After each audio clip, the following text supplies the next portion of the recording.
going on, guys? Got a good video today. Let's pop this thing and check it out.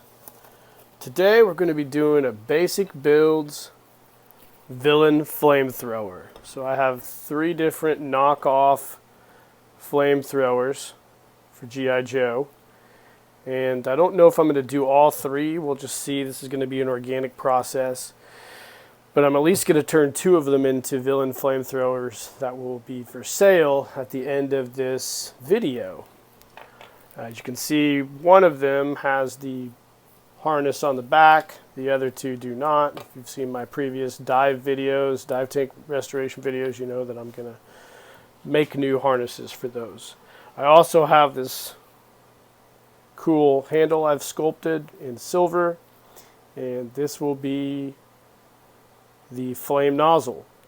If you've seen my old Coils of Doom custom video, you know how I do these. But anyways, if you haven't seen it, you'll see it again in this video. So I think it's going to be a really cool project. Everybody loves villains.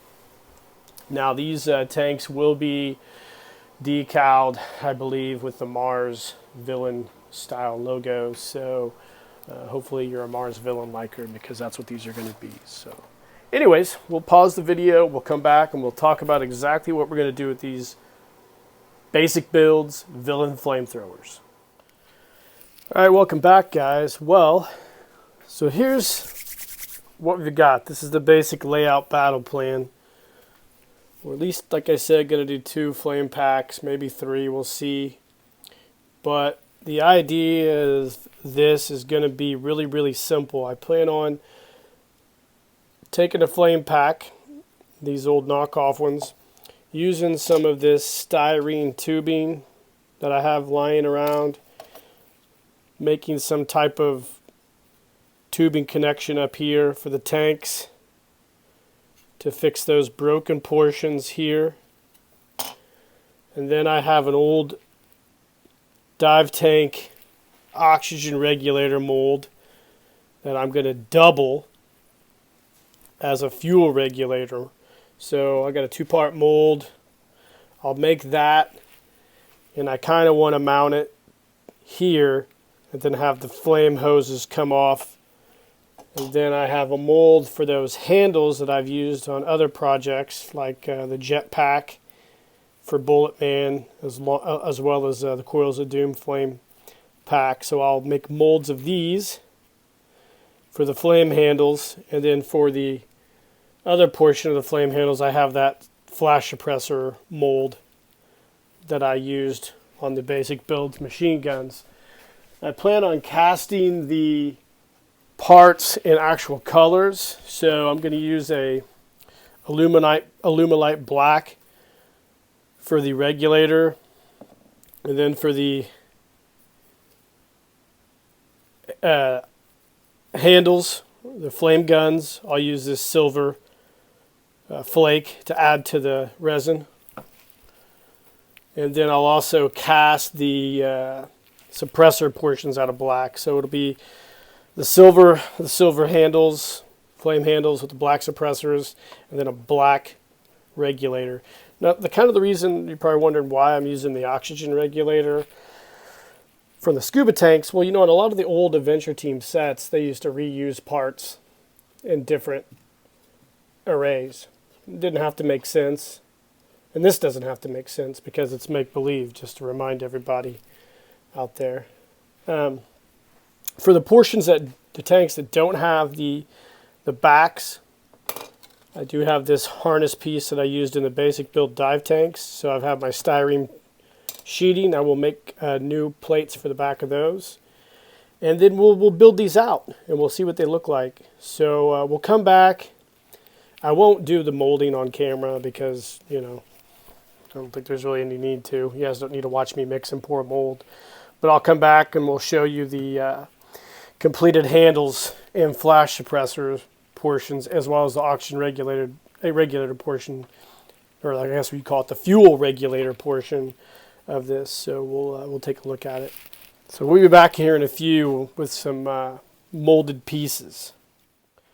Alright guys, welcome back. So, as you can see, we've made some castings Here's the flame handles in the silver spec, which you mix with the, it's called epoxy resin dye. It's just a bunch of silver specks. And by the way, if you ever use this, wear a mask, because this stuff is crazy. So this is what the casting looks like. It turns out pretty well. I had to really experiment with this for a while until I really perfected it. You have to add a lot of that silver spec to even get it to this. So I got 2 of them right here ready to go. I actually went and cast 2 handles in black to show you what those look like as well. And then here is one of the flash suppressors, which will be the nozzle for the flame gun, as you can see right here. Let me go ahead and kind of give you a mock-up. I'll probably trim these down a little more so they're not so long. And here's the fuel regulator. So I'll obviously have to cast a few more of those for the flame tanks that we're doing. So yeah, it's turning out pretty well.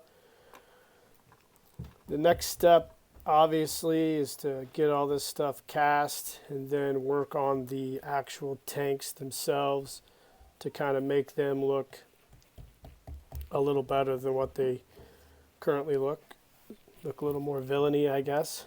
And for the ones that I don't have the backplate made for, make a couple backplates and get those together. So we'll be back in a second and we'll talk about those flame tanks. All right, welcome back, guys. So we've got a few things finished since the last little segment. Let me go ahead and talk about them. So I went ahead and wanted to put some kind of control valve on some of these to just give it a little bit additional detail. And I have this mold I did of the deep sea dive helmet knob that I decided to go ahead and reuse for this project. So here's a tank that's almost completely finished and ready to go. So you can see I've got some finished painting to do, but I added the valve there. And this is kind of the array that's going to be set up for the flame handle, or the the flamethrower regulator. It's going to be on the bottom here. And I went ahead and just mounted it. So I haven't put like the final glue or the flame hoses or anything. But this is what basically this is going to look like. And obviously we'll have the elastic on the back plate. So we'll set this guy over here. I think I will do all black handles for this one and do some touch-up painting, and then I'll do a silver or a metallic end for the flame nozzles. So that's what that's going to be. And then I went ahead and painted this second one. I haven't put the gauge on it yet, but you can see I've got the piece of styrene molded or mounted. So I've used this nice red color. I think this is going to be nice looking, and it's going to be, of course, set up just like this one over here. I've already cut out the back plate, and I will be using the let me grab this here. I'll be using the Dremel piece or attachment here like I used on the scuba diving tanks to cut out those grooves for the harness on the flame pack. So, and then I've got this third one here. I just decided to do in a green color. I've still got some work to do on it, but it's got the back plate cut out too. This will be kind of done towards the end of the video. It'll be more of a simplified version of what's going on here. So when we come back, oh, of course, on the red one here, I'm going to do the silver, I think, handles. I might do black on that too. I don't know. I haven't decided yet.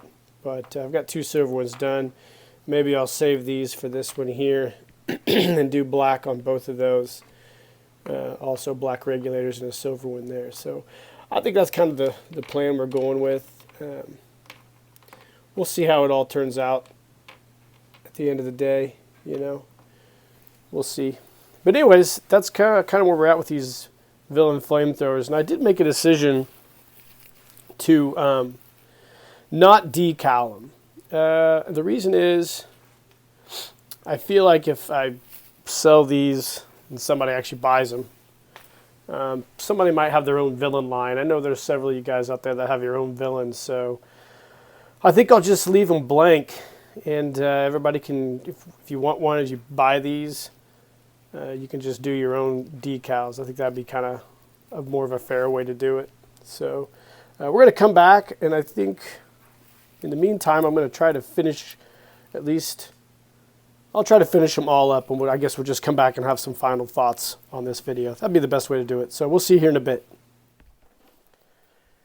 All right, guys, so here we go. The completed flame packs, the villain flame packs. You can see I've got one mounted on one of my Mars henchmen here. You can see the back of the pack. I kind of like the way it turned out. It's a very basic, minimalist style flamethrower villain pack. Works out really well. If I had stuff to do all over again, I would have made the hoses just a tad bit longer, but that's okay. It works pretty well. Of course, you know, we've got the silver or the hammered steel version with the flame pistols, and then I finished up the green version. I made the flame nozzles a little different, flame guns, and used green paracord on those. So yeah, I think that turned out pretty well. I'm happy with them. Of course, you know, it's a good use of spare parts for this basic build project. You know, it's kind of what I plan on doing with a lot of these basic builds, is using some broken or discarded pieces and trying to create something out of them, you know. I don't really have a 3D printer or anything like that. I'm just an old-fashioned kit builder. If I had a 3D printer, I probably would spend too much time and go nuts with it, so it's probably good that I don't have one right now. Maybe someday. We'll see. But anyways, I just wanted to create something like this for my villains line or for your villains line. I know flamethrowers are kind of cool, and villains are really cool as well. So I hope you guys enjoyed this basic build. It was pretty simple, pretty easy to do. I think anybody can create their own customizations like this. If you're not familiar with molding and casting things, let's start out with really simple pieces. And it's kind of what I've done, and I've learned through trial and error what works and what doesn't work, and watched a lot of videos.